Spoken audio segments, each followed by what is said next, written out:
Movie start होती है। Movie के स्टार्ट में हमें एक आदमी सपाला को दिखाया जाता है। यहाँ पर एरा हमें 1900 का दिखाया गया है। उस जमाने में स्लाइड्स पर सफर करना बहुत ही नॉर्मल था। चीजों को एक जगह से दूसरी जगह पर ले जाने के लिए स्लाइड्स राइड का यूज किया जाता था और इस राइड के लिए खास किस्म के डॉग्स को यूज किया जाता था। सपाला भी एक स्लाइड राइडर था और उसके पास बहुत ही अच्छी किस्म की नस्ल के डॉग्स थे जो कि उसके सफर और उसके काम को बहुत ही ज्यादा इजी बनाते थे। एक दिन सपाला के पास एक नए पपी की बर्थ होती है। ये साइबेरियन हस्क का पपी था और ये डॉग काफी ज्यादा कमजोर होते हैं। सपाला का ये ख्याल था कि ये डॉग उसके किसी भी काम का नहीं है क्योंकि ये इस डॉग को बाकी डॉग्स के साथ स्लाइड राइड पर लेकर नहीं जा सकता था। इसीलिए सपाला चाहता था कि वो इस डॉग को किसी और को दे दे, मगर सपाला की वाइफ ऐसा बिल्कुल भी नहीं चाहती थी क्योंकि वो सभी डॉग्स को अपने बच्चों की तरह रखती थी। सपाला की वाइफ इस डॉग का नाम टोगो रखती है और कहती है कि टोगो मुझे अपने बच्चों की तरह प्यारा है। ये सभी डॉग्स मेरे दिल के बहुत ज्यादा करीब हैं और मैं इनमें से किसी को भी अपने से दूर नहीं करना चाहती। हमें टोगो को एक मौका देना चाहिए। वैसे भी अभी ये बहुत छोटा है, हमें इतनी जल्दी इसके बारे में कोई भी कंक्लूजन नहीं निकालना चाहिए। अब सपाला ऐसा चाहता तो नहीं था मगर फिर भी वो अपनी वाइफ की बात को मानता है। अब जैसे जैसे वक्त गुजर रहा था टोगो बड़ा हो रहा था, लेकिन टोगो काफी ज्यादा शैतान था और उसने सपाला के नाक में दम कर रखा था। सपाला की वाइफ हमेशा सपाला से यही कहती थी कि वो टोगो को अपने साथ स्लाइड राइड पर लेकर जाए, मगर सपाला अपनी वाइफ से यही कहता है कि टोगो अभी बहुत ज्यादा वीक है और ये स्लाइड राइड पर सरवाइव नहीं कर सकता। सपाला अब एक दिन टोगो को अपने फ्रेंड को दे आता है, मगर सपाला की वाइफ ये जानती थी कि टोगो जितना ज्यादा शैतान है उसको कोई भी नहीं रख सकता और अब होता भी ऐसे ही है। अगले दिन सपाला का फ्रेंड टोगो को वापस ले आता है और कहता है कि ये तुम्हारा डॉग बहुत ज्यादा शैतान है और इसे मैं अपने साथ नहीं रख सकता। और इस बात पर सपाला की वाइफ बहुत ज्यादा मुस्कुराती है क्योंकि टोगो वाकई शरारती था। सपाला जब भी अपने बाकी डॉग्स को राइड पर लेकर जाता था तो टोगो उसके पीछे आता था। हालांकि सपाला टोगो को फेंस के पीछे बांध दिया करता था, मगर फिर भी वो जमीन को खोद कर वहाँ से भाग जाता है और सीधा सपाला के पीछे जाता है। अब टोगो के आने से वो बाकी डॉग्स के साथ मस्ती करता है, जिस वजह से सपाला की प्रैक्टिस खराब हो जाती है जो वो अपने डॉग्स के साथ कर रहा था। एक दिन वो पानी में भी गिर जाता है। सपाला उसकी शरारतों से तंग आ गया था, इसलिए अब वो टोगो को रूम में बंद कर देता है, मगर टोगो वहाँ से भी किसी तरह से बाहर निकल आता है। अब एक दिन सपाला अपनी एक फीमेल फ्रेंड को कन्विंस करता है कि वो टोगो को अपने पास रख ले। सपाला की फ्रेंड बहुत ज्यादा स्ट्रिक्ट थी, वो ये कहती है कि टोगो को रूम में ही रहना होगा। खैर सपाला को इस बात से अब कोई भी मसला नहीं था। वो अपनी फ्रेंड के पास टोगो को छोड़कर वहाँ से चला जाता है, मगर उनके जाने की थोड़ी ही देर बाद टोगो वहाँ पर विंडो का शीशा तोड़ता है और बाहर आ जाता है और सीधा दोबारा से सपाला के पास आ जाता है। सपाला टोगो को देखकर बहुत ज्यादा परेशान हो जाता है। वो नोटिस करता है कि टोगो के हाथ भी जख्मी हो चुके हैं और उनसे खून निकल रहा है, इसीलिए अब वो टोगो को घर तक ले जाने के लिए स्लेड पर बिठाता है, मगर टोगो स्लेड पर नहीं बैठना चाहता था। वो बाकी डॉग्स के साथ भागना चाहता था। अब इतनी ज्यादा कोशिश करने के बाद भी जब टोगो स्लेड पर नहीं बैठता तो सपाला उसको बाकी डॉग्स के साथ बांध देता है। अब कुछ दूर जाने के बाद सपाला ये नोटिस करता है कि टोगो काफी ज्यादा एनर्जेटिक है और वो बाकी डॉग्स के निस्बत बहुत ज्यादा स्पीड से भागता है और अब इसीलिए सपाला टोगो को सबसे आगे बांध देता है। टोगो अपनी स्पीड से बहुत ही जल्दी सबको घर पहुंचा देता है। सपाला टोगो को देखकर बहुत ज्यादा खुश होता है और हैरान भी। वो आकर अपनी वाइफ को बताता है कि टोगो कितना स्पीड में भागा। वो अपनी वाइफ को ये भी बताता है कि ये एक लीड डॉग है। वो टोगो को देखकर बहुत ज्यादा खुश हो रहा था। सपाला की वाइफ भी टोगो को देखकर बहुत ज्यादा खुश होती है। इसके बाद सपाला अपने शहर में टोगो की मदद से बहुत ज्यादा स्लाइड रेसेस जीत जाता है और आहिस्ता आहिस्ता सपाला और टोगो बहुत ज्यादा फेमस हो जाते हैं। वक्त इसी तरह गुजरता रहता है और अब 12 साल हो चुके थे। हम देखते हैं कि टोगो अब काफी ज्यादा बूढ़ा हो गया था। एक दिन अपने सफर से वापस अपने शहर में आता है तो उसको ये बात पता चलती है कि शहर में एक बीमारी फैल चुकी है। उस बीमारी का नाम था डिप्थीरिया और वो बच्चों पर बहुत ज्यादा इफेक्ट हो रही थी। इस बीमारी से बच्चों की जान भी जा रही थी और सब लोग बहुत ज्यादा परेशान थे। अब मेयर वहाँ पर एक मीटिंग बुलाता है जिसमें सपाला भी जाता है। मेयर बताता है कि इस बीमारी का एक एंटीडोट भी है जो यहाँ से 600 किलोमीटर दूर नेवाडा में है, लेकिन वहाँ पर जाना बहुत ज्यादा खतरनाक है क्योंकि एक बहुत बड़ा तूफान आने वाला है। मेयर वहाँ पर सपाला से भी मौसम के बारे में पूछता है तो सपाला उसको जवाब देता है कि जब मैं वापस आ रहा था तो मौसम को देखकर डॉग्स भी घबरा रहे थे और टोगो भी बहुत ज्यादा घबरा रहा था। टोगो ने काफी साल बाद कुछ ऐसा किया है और अगर वो मौसम से घबरा रहा था तो हमें भी घबराना चाहिए। इसके बाद सपाला वहाँ से चला जाता है। सपाला जब बाहर आता है तो एक डॉक्टर उससे लिफ्ट मांगता है। अब सपाला उसको अपनी स्लेट पर हॉस्पिटल छोड़ देता है। हॉस्पिटल में जाकर सपाला देखता है कि सब बच्चे बहुत ज्यादा बीमार हैं और अगर मेडिसिन न लाई गई तो बच्चों की जान को भी नुकसान हो सकता है। अब ये सब देखकर सपाला सोच में पड़ जाता है। वो घर आकर अपनी वाइफ से कहता है कि मैं दवा लेने जरूर जाऊंगा। वो कहता है टोगो को भी मैं अपने साथ ले जाऊंगा। तब सपाला की वाइफ उससे कहती है कि टोगो अब 12 साल का हो चुका है और तुमने खुद ही कहा था कि टोगो अब इतना ज्यादा स्ट्रॉन्ग नहीं है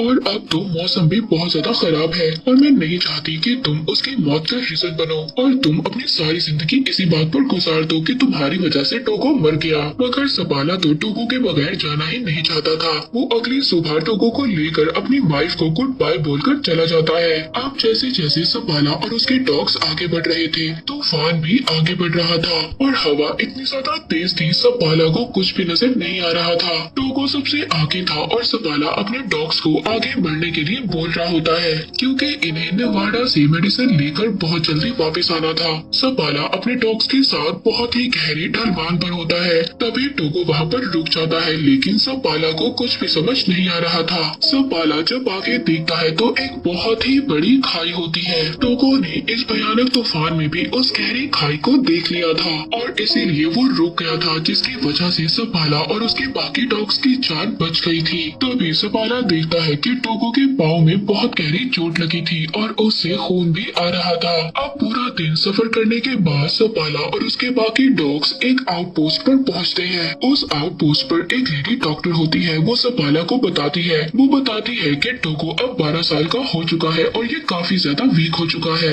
और इतना बड़ा सफर टोगो के लिए अच्छा नहीं है। मगर फिर भी अगले दिन सपाला और उसका लीडिंग डॉग टोगो आगे बढ़ते हैं। वहीं पर दूसरी तरफ हॉस्पिटल में बच्चों की हालत बहुत ज्यादा खराब हो रही थी। इधर सपाला अपने डॉग्स के साथ आगे बढ़ रहा था। वो शॉर्टकट्स ले रहा था ताकि वो जल्दी से अपने पॉइंट पर पहुंच सके। अब जब वो आगे देखता है तो आगे एक बहुत ही खतरनाक जमी हुई झील थी और दूसरी तरफ से खतरनाक तूफान भी उनकी तरफ बढ़ रहा था। मगर सपाला यहाँ पर डरता नहीं है। वो अपने डॉग से कहता है कि आगे बढ़ो। इस बर्फीली झील से जो उनके कदमों से भी हिल रही थी। सपाला के डॉग्स बहुत तेजी से आगे बढ़ रहे थे और वो किसी तरह उस झील को पार कर लेते हैं। अब पूरा दिन सफर करने के बाद ये लोग एक और चेक पोस्ट पर पहुँचते हैं और वहाँ पर पहुँचकर आराम करते हैं। दूसरी तरफ हम देखते हैं कि सपाला की वाइफ मेयर के पास जाती है। वो बताती है कि नेवाडा से मेडिकेशन को भेज दिया गया है और वो रास्ते में ही सपाला को मिल जाएंगी। मगर सपाला तो शॉर्टकट से आगे बढ़ रहा है और अगर वो मेडिकेशन उसको ना मिली तो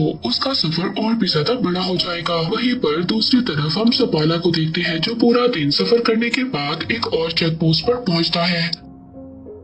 टोगो की हालत बहुत ज्यादा खराब हो गई थी। टोगो फिर भी आगे बढ़ना चाहता है। वो रुकना नहीं चाहता। वो लीड करना चाहता है और अब ऐसा ही होता है। सपाला अपने शॉर्टकट से जा रहा था और अगर उसको वो आदमी ना मिला जो नेवाडा से मेडिकेशन ला रहा था तो सपाला के लिए उसका सफर और भी ज्यादा मुश्किल हो जाएगा। अब सपाला यहाँ पर बहुत ज्यादा थक गया था। उसकी आंखें बंद हो रही थी मगर उसके डॉग्स बिजली की तरह आगे बढ़ रहे थे। हम देखते हैं एक आदमी है जो नेवाडा से आया था। उसके पास ही दवा थी।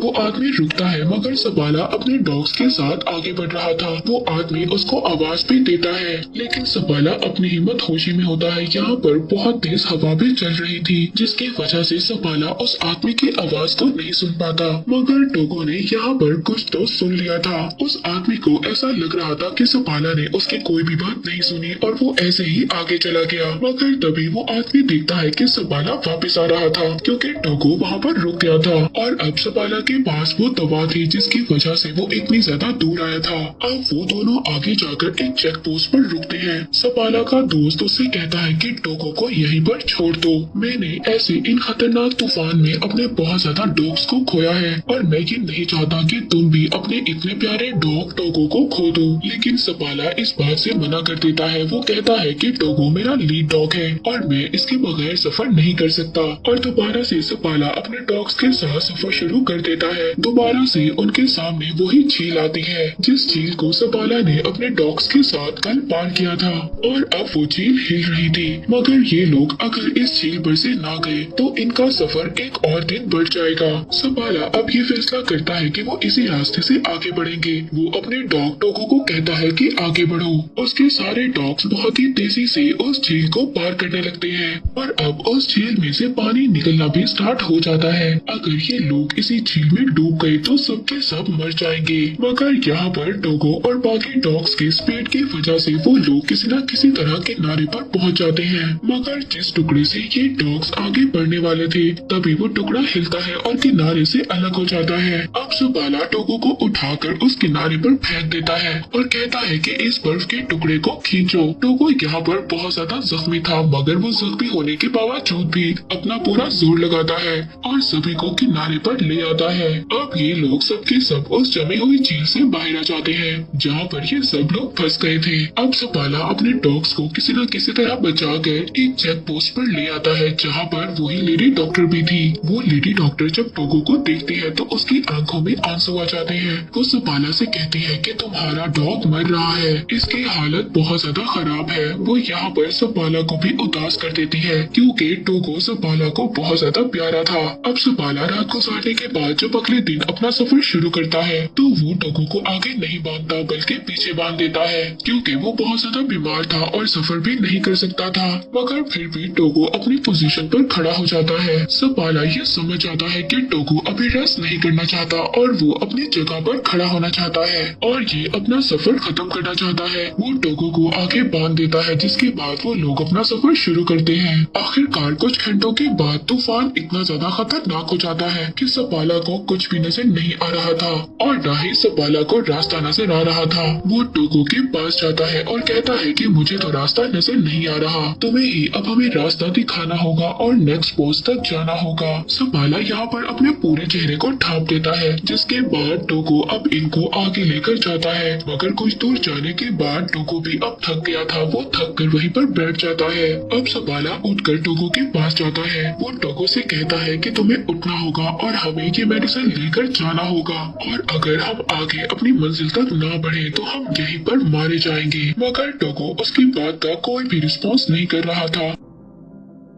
सपाला इस बात पर बहुत ज्यादा खुश था कि टोगो की वजह से उसकी जान बच गई। मगर टोगो उसकी बात का कोई भी रिस्पॉन्स नहीं कर रहा था। तभी एक आदमी लैंटर्न लेकर वहाँ पर आता है, यानी कि यहाँ पर टोगो ने अपना काम कर दिया था। उसने सपाला को चेक पोस्ट तक पहुँचा दिया था। वो ये देखकर बहुत ज्यादा खुश होता है क्योंकि टोगो की वजह से सबकी जान बच गई थी। अब सबके सब अंदर जाते हैं क्योंकि टोगो बहुत ही ज्यादा बेहाल होता है। उसकी हालत बहुत ज्यादा खराब होती है। यहाँ पर एड नाम का एक आदमी था जिसको सपाला की वाइफ ने भेजा था ताकि वो उस आउटपोस्ट पर पहुंचकर उस मेडिसिन को ले ले और जल्दी से उस मेडिसिन को लेकर वापस आ जाए जहाँ पर बच्चे बीमार हैं। रात को सबके सब रेस्ट करते हैं। इसके बाद सुबह को वो आदमी वो मेडिसिन लेकर निकल जाता है और कुछ ही देर के बाद वो नॉर्म सिटी पहुँच जाता है जहाँ पर एक रिपोर्टर उसका वेट कर रहा था क्योंकि ये बात न्यूयॉर्क सिटी तक पहुँच गई थी कि एक आदमी इतना बड़ा सफर तय कर बीमार बच्चों के लिए मेडिसिन लेने गया है। अब रिपोर्टर को ये लग रहा था शायद यही आदमी अपनी टीम के साथ वापस आया है और अब वो रिपोर्टर सपाला के बजाय उस आदमी का नाम अपनी न्यूज में छाप देता है। सपाला की वाइफ बहुत ही ज्यादा डिसअपॉइंट होती है। दूसरी तरफ टोगो भी काफी हद तक रिकवर हो जाता है।